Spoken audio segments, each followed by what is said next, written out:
All right, good evening, good evening. Welcome back to a slow walk through Genesis Bible Study 2026. Tonight we are in Genesis chapter 9. We are walking 1 week at a time through each chapter, and so I'm excited to walk through tonight. This should be a pretty simple chapter to go through. It's not too much happening, but of course, there's always some things in the nuances that God is giving us. And so tonight we get to talk about the covenant, and I'm excited. So, per usual, I'm going to share my screen. We are going to read through the whole chapter, and then we're going to come back and we're going to start from the top. I encourage you to read whatever version of the Bible that you feel the most comfortable with as far as interpretation is concerned. And I will be reading from NLT. So please join me in your Bible. All right, so it starts at the top in Genesis 9. It says, God confirms his covenant. Remember, this is after flood is over. They are off the boat, and this is what God is telling them. Then God blessed Noah and his sons and told them, be fruitful and multiply, fill the earth, all the animals of the earth, all the birds of the sky, all the small animals that scurry along the ground, and all the fish in the sea will look on you with fear and terror. I have placed them in your power. I have given them to you for food, just as I have given you grain and vegetables. But you must never eat any meat that still has the lifeblood in it.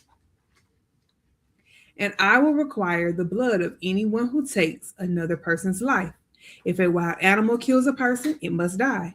And anyone who murders a fellow human must die. If anyone takes a human life, that person's life will also be taken by human hands. For God made human beings in his own image. Now be fruitful and multiply and repopulate the earth. Then God told Noah and his sons, I hereby confirm my covenant with you and your descendants, and with all the animals that were on the boat with you, the birds, the livestock, and all the wild animals, every living creature on earth. Yes, I am confirming my covenant with you. Never again will floodwaters kill all living creatures. Never again will a flood destroy the earth. In verse 12, then God said, I am giving you a sign of my covenant with you and with all living creatures for all generations to come. I have placed my rainbow in the clouds. It is the sign of my covenant with you and with all the earth. When I send clouds over the earth, the rainbow will appear in the clouds, and I will remember my covenant with you and with all living creatures. Never again will the floodwaters destroy all life. When I see the rainbow in the clouds, I will remember the eternal covenant between God and every living creature on earth. Then God said to Noah, yes, this rainbow is the sign of the covenant I am confirming with all the creatures on the earth. Then it transitions to verse 18. Under Noah's sons, it says, the sons of Noah who came out of the boat with their father were Shem, Ham, and Japheth. Ham is the father of Canaan. From these three sons of Noah came all the people who now populate the earth. After the flood, Noah began to cultivate the ground, and he planted a vineyard. One day he drank some wine and he had made, and he became drunk and lay naked inside his tent. Ham, the father of Canaan, saw that his father was naked and went outside and told his brothers. Then Shem and Japheth took a robe, held it over their shoulders, and backed into the tent to cover their father. As they did this, they looked the other way so they would not see him naked. When Noah woke up from his stupor, he learned what Ham, his youngest son, had done. Then he cursed Canaan, the son of Ham. May Canaan be cursed. May he be the lowest of servants to his relatives. Then Noah said, may the Lord, the God of Shem, be blessed, and may Canaan be his servant. May God expand the territory of Japheth, and may Japheth share the prosperity of Shem, and may Canaan be his servant. Noah lived another 350 years after the great flood. He lived 950 years and then he died. All right, good people, we are going to take it back to the top. If, per usual, if you have questions, feel free to drop them in the comments. So, take it back to the top where Genesis 1. Then God blessed Noah. Then is giving us time. We talked about these different terms next, then, after. This all indicates time. The simple part about it is that we just don't know how much time passes, but we know then. So this comes after something else. So this is coming after what was written in chapter 8, which is when they got off the boat. And I remember at the end of chapter 8, we closed out last week, and it was showing us how Noah built an altar to worship.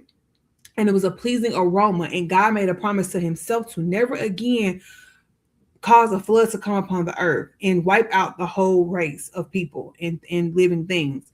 So God had already said that to himself. So then we come into chapter 9 and it says, then God blessed Noah and his sons and told them. So this is what he's saying afterwards. He's saying, be fruitful and multiply. These are the instructions, the blessings. It is a blessing because it says, then God blessed Noah and his sons. So in a blessing, you proclaim something. Okay, so it says, be fruitful and multiply, fill the earth. Be fruitful and multiply, fill the earth. Sounds like Genesis 1 again. So let's remind ourselves about what being fruitful and what multiplying means, because everybody thinks it means having children, and it does include that. It literally says fill the earth. It's going to tell them to repopulate or replenish it. And so when it uses these terms, being fruitful is something active, right?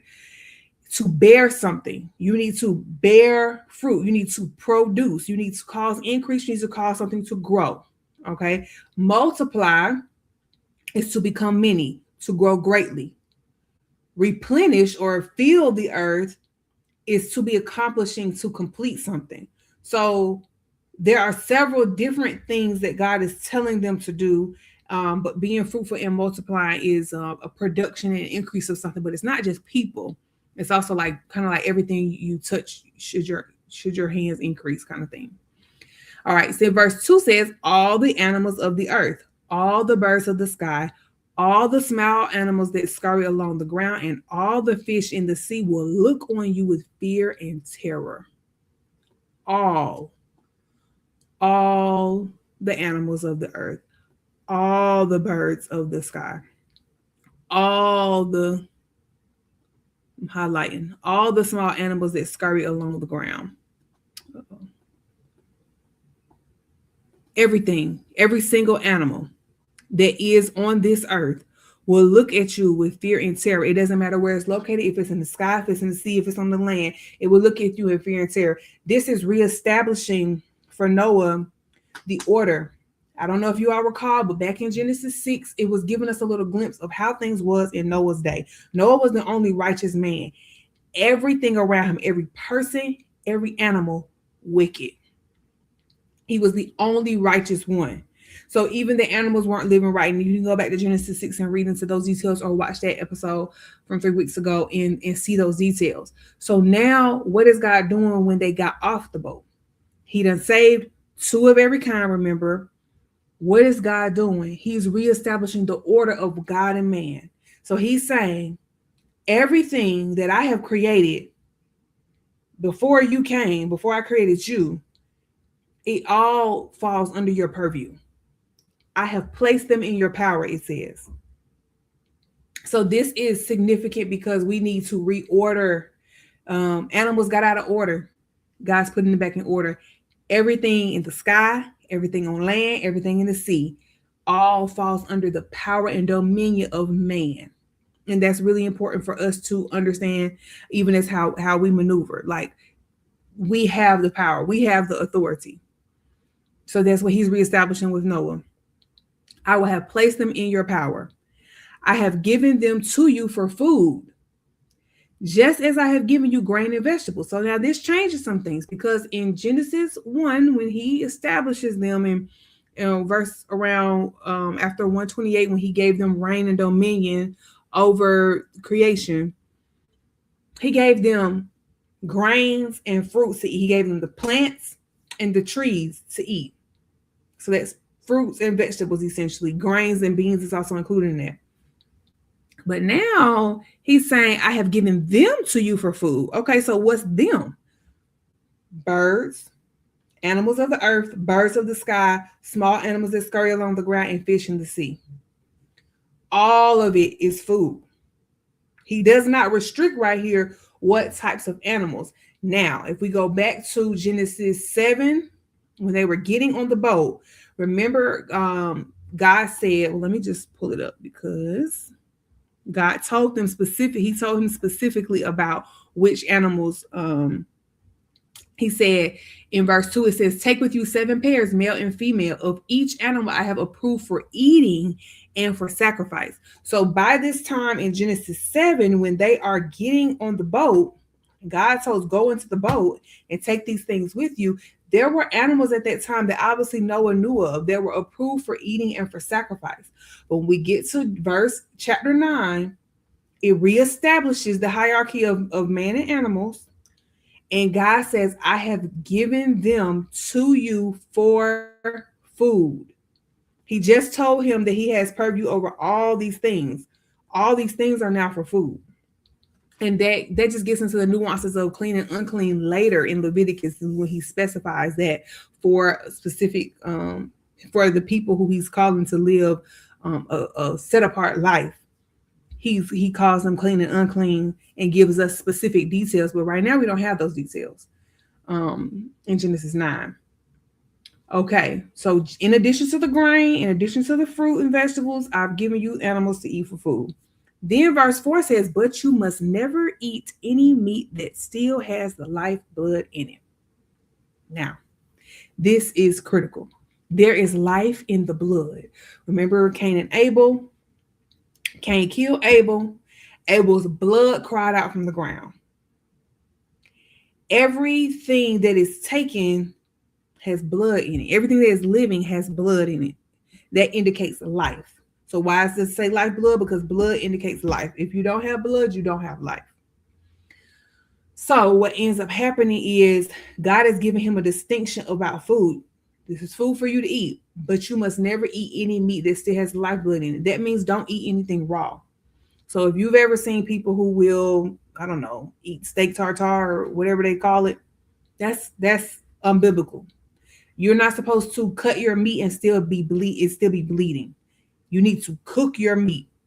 That's a healthy standard. That's a like safety food standard.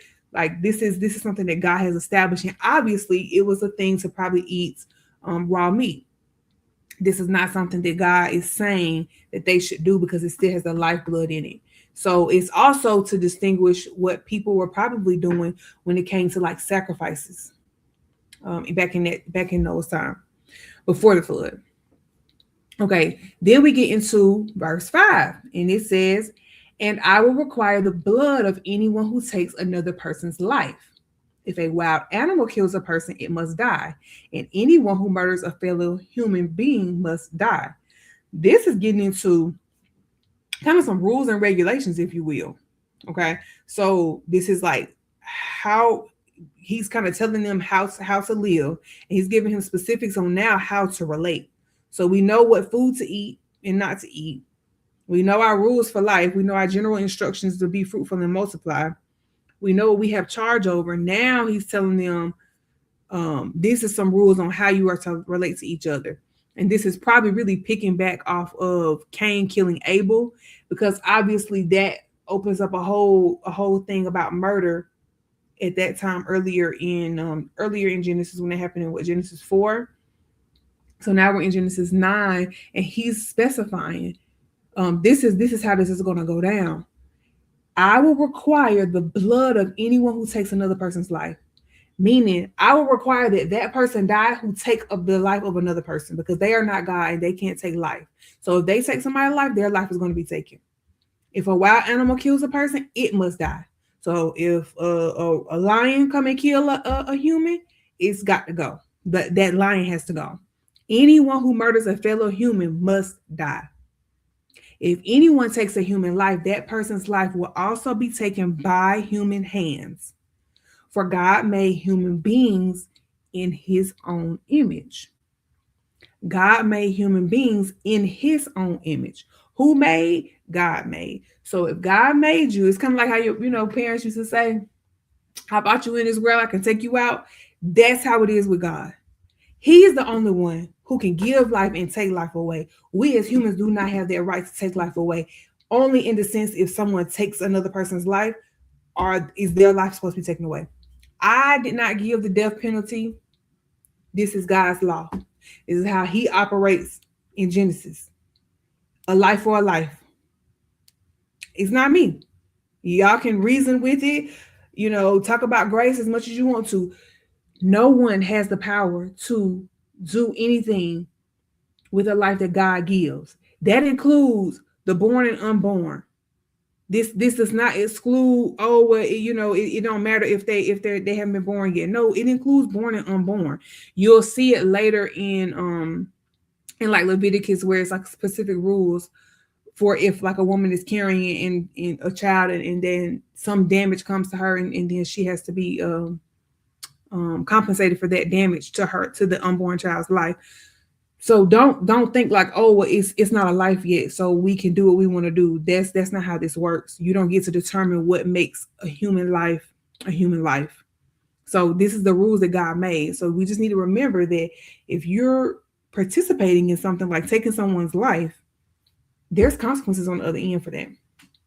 Okay, so then verse 7 says, now be fruitful and multiply and repopulate the earth. So he's emphasizing the blessing that he gave them in verse 1. This is verse 7. He's kind of closing it out, that section out of his speech, if you will, his blessing. He's closing out by saying, now be fruitful and multiply. He just gave them the parameters on how to be fruitful and multiply, how to protect one's life, how to think about how your relations to people works, a life for a life. He just told them what they can eat and what they can't eat. They can eat all the food. They can't eat life with the lifeblood in it.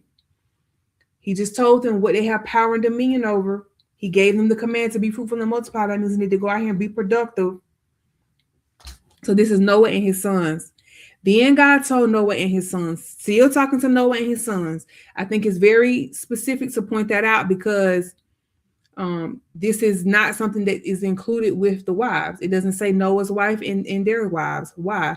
Because we know that men lead. We know that men are supposed to be leading the family. And this is a perfect example of how God has given instructions to the man, just like he did with Adam. It's supposed to be delegated and passed down and informed to everybody else. It's not rocket science. We don't have to make a big deal out of it. It just is what it is. That means that because that man is in leadership, that man is responsible. They are held responsible. For some reason, we as women, we know that we can handle responsibility in like some regards, but some things it's not meant for us to handle. And you know what? It's a relief. It should be a relief off of our shoulder when we realize that somebody else is responsible for this. I don't have to carry that burden. That's not for me to lead and decide in that way. It should give us relief. Okay, so then God told Noah and his sons, verse 9, I hereby confirm my covenant with you and your descendants, and with all the animals that were on the boat with you. I hereby confirm my covenant with you and your descendants. This is going to be the covenant. This is going to be with all the animals on the boat, the birds, the livestock, all the wild animals, every living creature on earth. This is a covenant for all living things, every single thing. Yes, I am confirming my covenant with you. This is it. Never again will flood waters kill all living creatures. Never again will a flood destroy the earth. This is God's covenant. It's telling us that he is going to keep this covenant. He never says to them, if you do this, I will do this. That's not how this particular covenant works. This covenant, this promise is, I will not do this thing. I promise to never do this thing. I promise to never put my creation through this torture, through this tragedy ever again. Not by flood waters, I won't do it. He will never again kill all of it. It's only been one global flood. We didn't need any more. Never again will a flood destroy the earth. There hasn't been another one because God promised not to do it. Then God said, I am giving you a sign of my covenant. So not only did he promise never again to send flood waters to kill living creatures, he says, this is going to be my sign. So it's like a kind of how we wear rings, right? Usually it's some significance behind that. Someone gives someone a ring for a marriage covenant because it is a symbol of the love. It's a symbol of the promise that they're making. It's not, you don't give the ring without the promise first. So it's in the same regard. So he's sending a sign so we are reminded of the covenant. I'm giving you a sign of my covenant with you and all living creatures for all generations to come. This covenant never runs out. This sign never runs out. It's the same significance then as it is now. It will never run out. It says all generations to come. All is like a big word in this whole chapter. He uses all a lot. All means everybody, everything. Verse 13 says, I have placed my rainbow in the clouds. It is the sign of my covenant. Would you look at that? With you and with all the earth. It is my sign. Whose sign? God's sign. It is the sign of my covenant with you and with all the earth. When I send clouds over the earth, the rainbow will appear in the clouds. So it's telling you how to even look for it. It's telling you when it's going to appear, when there are clouds on above in the sky. And I will remember my covenant with you and with all living creatures. See them words all again? Every time he sees a cloud, he's going to recall. We talked about remember last week. He's going to recall. He's going to bring it to the forefront of his mind, his promise. So God is in constant remembrance of that covenant promise that he made with his creation. He's in constant remembrance. I think that's critical, especially this season, because we're going into the feast seasons, the spring feast. And God calls us during the spring feast to remember him, remember what he has done. And it's not a one-way street. It's not like we're the only one remembering him. He is always remembering us. Do you know how many times probably in a year that there are rainbows spotted in the sky, different places all the time? He's always remembering his covenants. So this is an example of one sign and one covenant that we have in Genesis 9. He is not the only one remembering. I mean, we are not the only ones remembering. He is also remembering. Let's read this again. Then God said, I am giving you a sign of my covenant with you and with all living creatures for all generations to come. I have placed my rainbow in the clouds. It is the sign of my covenant with you and with all the earth. When I send clouds over the earth, the rainbow will appear in the clouds. And I will remember my covenant with you and with all living creatures. Never again will the floodwaters destroy all life. When I see the rainbow in the sky, in the clouds, I will remember the eternal covenant between God and every living creature on earth. He will remember. I love that. I will remember. And y'all see me highlighting on this screen. I like to highlight just because if I go back to it, I can just see what was standing out to me at the time when I was reading it. Then God said to Noah, yes, this rainbow is the sign of the covenant I am confirming with all the creatures on the earth. So if in the dictionary next to rainbow, it should read the sign of the covenant God confirmed with all the creatures on the earth after the flood. That's what it should read as the definition. It should not read a pride symbol. It should not be associated with anything other than the sign of the covenant that God has confirmed with all creatures on the earth after the flood. We have allowed the rainbow to be misused. We have allowed the covenant to be forgotten. And that's really, really, really a shame. We got to do better with honoring God's creation and not letting it be taken out of context and misused. And people can change the definitions and they can change the name and they can just use it for whatever they want to use it for. That is not a thing that as believers we should be allowed. Now, did I say go up and snatch something off somebody's shirt or off their hat, off their person? No. All I'm saying is that we don't represent it. When the last time you had a shirt with a rainbow on it and it didn't mean something related to pride, or supporting LGBTQIA, all the letters? When's the last time that there was anything that you saw in modern times that had a rainbow on it that did not represent that community? We need to take back the signs and covenants that God has. And we need to allow the rainbow to be used in what it's supposed to be. The definition of the rainbow should be the sign of the covenant God confirmed with all the creatures on the earth after the flood. That's as simple as it is. So now we go into Noah's sons. Now, this is a little interesting part. So hopefully we have a little bit of discussion. If you have comments about the rainbow and you have comments about the covenant, please drop them in the comments and I'll be sure to get to them. Verse 18, Noah's sons. We know he has 3 sons when he was 500 years old. We know they helped him build that ark. They was on that boat with him. The sons of Noah who came out of the boat with their father were Shem, Ham, and Japheth. Ham is the father of Canaan. From these 3 sons of Noah came all the people who now populate the earth.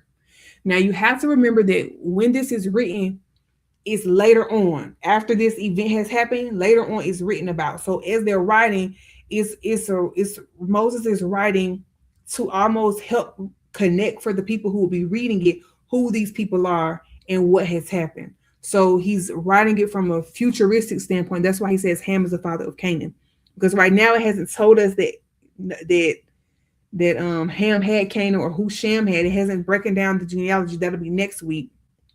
But right now it's giving us a reference point to know Ham is the father of Canaan, because people obviously in that time would know Canaan, land of Canaan, Canaanites. They're going to associate with that very well. So from these 3 sons of Noah came all the people who now populate the earth. Now I feel compelled to read that one more time. From these 3 sons of Noah came all the people who now populate the earth. Adam and Eve. 10 generations later, we get Noah and his wife. We don't know her name, but Noah and his wife. From Noah and his wife, we get 3 sons.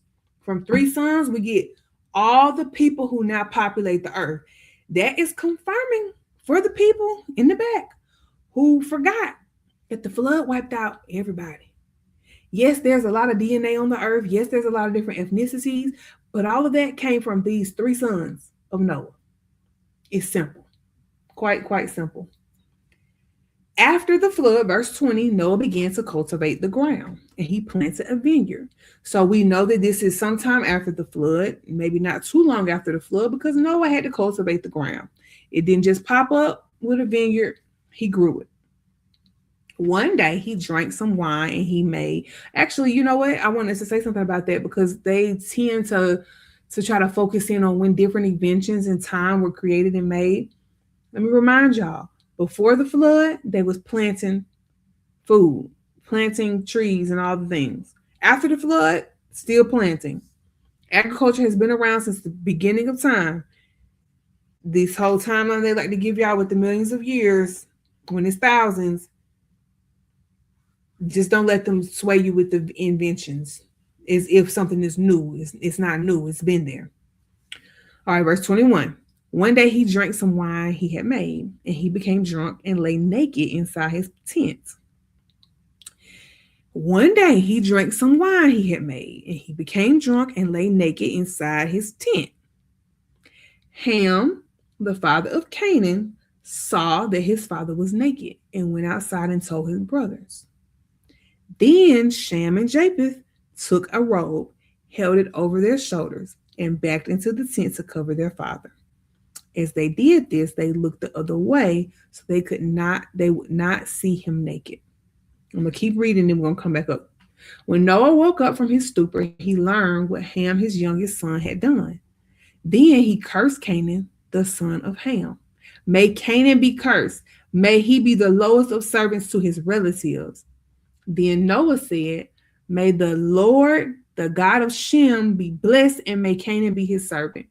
May God expand the territory of Japheth. May Japheth share the prosperity of Shem, and may Canaan be his servant. Okay, so this kind of gives us a hierarchy after the situation occurs with Ham and Noah.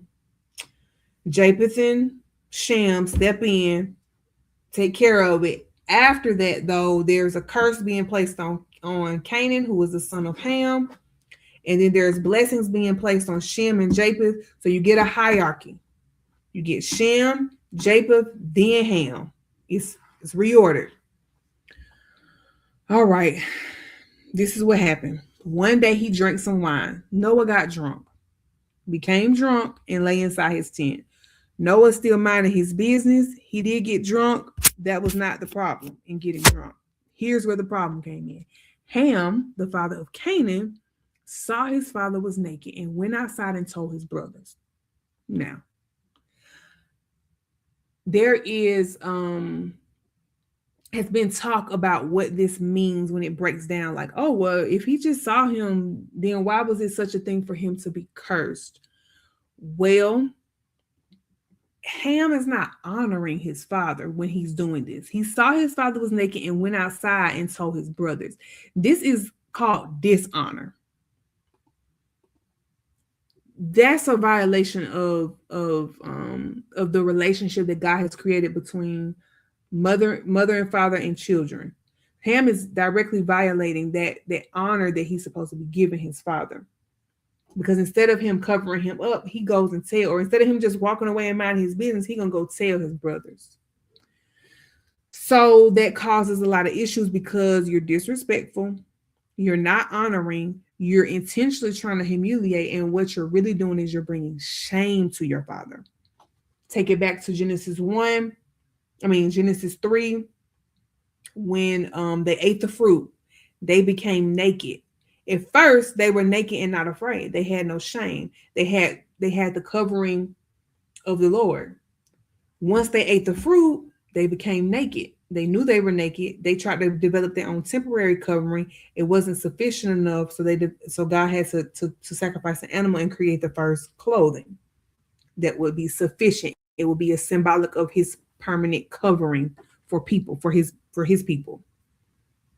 Now here's Ham undoing that covering because he's embarrassing his father. He's bringing shame to him. Yes, Noah is naked, but you don't have to be naked and ashamed. And so what Ham is doing is bringing nakedness and shame to his father when God has already undone that. I don't know if y'all are really catching that. God already undid that years and years and years ago, thousands of years ago at this point. Well, probably 1500, I don't know, something like that. And he already undid this naked and ashamed. He done already dealt with that. He's given us a covering. And here go Ham uncovering, undoing, dishonoring what God has already done. So from that perspective of a spiritual nakedness and shamefulness and dishonor, here's what happens. Shem and Japheth did the righteous thing. They did the right thing. They took a robe, held it over their shoulders, and backed into the tent to cover their father. So that means they didn't see it. They did not dishonor him. They did not make fun of him. They did not go into other people. People could laugh. Like they didn't go out and try to be petty about it. They took the high road and they went and covered their father. As they did this, it tells us they looked away so they would not see him naked. That's what it's telling us what Ham should have done. He should have looked away. Because you don't have to stare, you don't have to do anything. When you're seeing something inappropriate, you can look away. Ham decided to do the opposite of that, and Shem and Japheth decided to be honorable and righteous and look away. Now, there's debate a little bit about this because in Leviticus and Deuteronomy, it refers to uncover his father's nakedness. Like if you uncover your father's nakedness, it refers to that as like having sex with your stepmother. This is like a part of the list of laws that they can't do. So some people have associated that with what's happening in Noah as if that is what's happening. When you look at the Hebrew, It's not using the same word as uncovered his father's nakedness. It literally is explaining to us exactly what has happened, as far as Noah laying down, becoming drunk, and laying naked inside his tent. It's telling us that Shem and Japheth covered him up and looked away so they wouldn't see his father's nakedness. So people who try to associate this event as if it was Ham who had sex with his mother or his stepmother, that would be an inappropriate interpretation of the text, because it's not the same word as that's being used for uncover his father's nakedness. That's not the same word that's being used in Leviticus and Deuteronomy. That's being used in Genesis. This is not the same word. Because I had looked into that. I did see a video. It sounded pretty convincing, but I went and looked into the Hebrew of it, and it's not the same verbiage. Now, for anybody out here who is interested in learning how to look the Hebrew up, you need to download this app called Blue Letter Bible. Blue is in the color, letter like you write a letter, Bible. What happens with the Blue Letter Bible is you're able to look at what's called an interlinear concordance. So you can double tap any word that's in the Bible scripture you're looking up, and you can tap on interlinear concordance, and it will give you the um all the words you can double tap on. It will give you the Hebrew word for it. You can double tap on that, and it will tell you how to pronounce it and the meaning of it. um I would say I could do a demonstration, but I don't know. I have to consider trying to do a demonstration just to show people how to use the app a little bit. I don't know that much about the app, but I do know how to do that with it. And you can literally look up every single word. So you can see like how we translate it in English and what is the original Hebrew word. And when you look up this particular like verse in Genesis 9, where it's talking about Noah and talking about Ham, you can see that it doesn't use that same Hebrew word. Um, so this again is going back to Ham doing the unrighteous thing with his father that God has already corrected. God already corrected Adam and Eve's nakedness. Ham did not have the right to go back and undo something that God had done. God already said it properly. Ham is undoing it. It's like intentionally trying to manipulate, see what verbiage you want to use. Um, and so they did the righteous thing. So what happens is he wakes up, verse 24, when Noah woke up from his stupor, he learned what Ham, his youngest son, had done. So Noah, remember, he was drunk. He found out this was your son did. Then he cursed Canaan, the son of Ham. Obviously, it's telling us that by this time, Ham had a son, Canaan. Instead of Noah cursing Ham himself, he cursed the offspring, because it's the descendants of Ham that he wants to be able to have to suffer. It's what he's saying is, may your descendants suffer because of what you have done, and may the descendants of your brothers be blessed because of what you have done. So Canaan is obviously cursed. Canaan becomes the Canaanites, all the different people who were in the Middle East, in the land before like Abraham comes into the picture. We'll read about them, but you need to understand for this purpose, Canaan and Canaanites and son of Ham, because they will come back up, because they always try to associate whatever group of people that's cursed with being Canaanites, with being sons of Ham. They even will try to do that with Black people to claim that we are sons of Ham. That's how racist people are, where they just assume like, oh well, this is the area that sons of Ham went into, so all the Black people who came from Africa must be Canaanites. It's not exactly how that works, but this is what happens. Canaan gets cursed. He is the lowest of the servants to his relatives. So cursed as in he moves the hierarchy down. He's not going to be he's not going to get any inheritance. He's going to be the lowest of the servants. Then Noah said, may the Lord, the God of Shem, be blessed, and may Canaan be his servant. So Shem blessed, Canaan's going to serve Shem. It's giving us the hierarchy of how the descendants should work. Essentially, Shem is going to be on top. Canaan's going to have to serve Shem. In addition, may God expand the territory of Japheth. So this is his blessing, is the expansion of territory. May Japheth share the prosperity of Shem. So it's telling us that Shem is going to have prosperity. Japheth is going to expand his territory, and Canaan will be Japheth's servant. Noah lived another. This comes into importance as history unfolds. Everything can be traced back to these three descendants of Noah.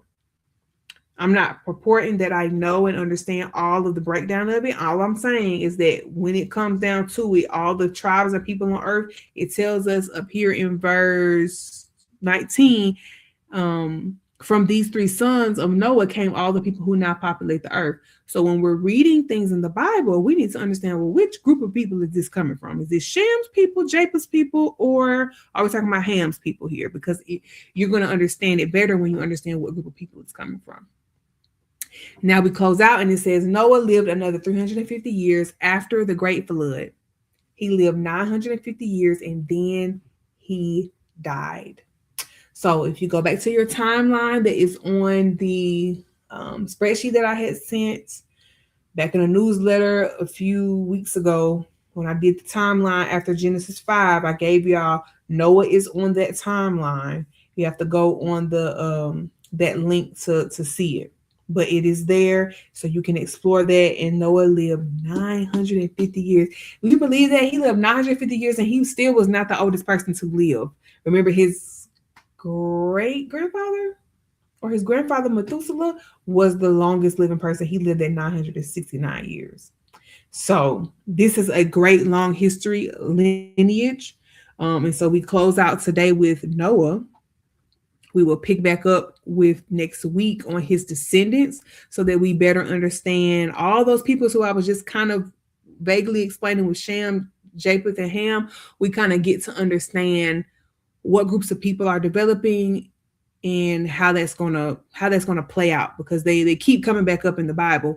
And I think that if we break it down a little bit next week, as much as I can, I'll break it down. And over time, you'll kind of see the different names of people coming up, but they all connect back to one of the three sons of Noah. So I pray that this was fruitful for you all. If you have questions, you can drop them. And if not, I will see you next week for Genesis chapter 10. Don't forget that if you want access to the newsletter, you need to use the link in my bio so that you can get the emails every week with the recap. And it always has a link to the Canva so that you can see the Bible study guide and do that worksheet. I will see y'all next week.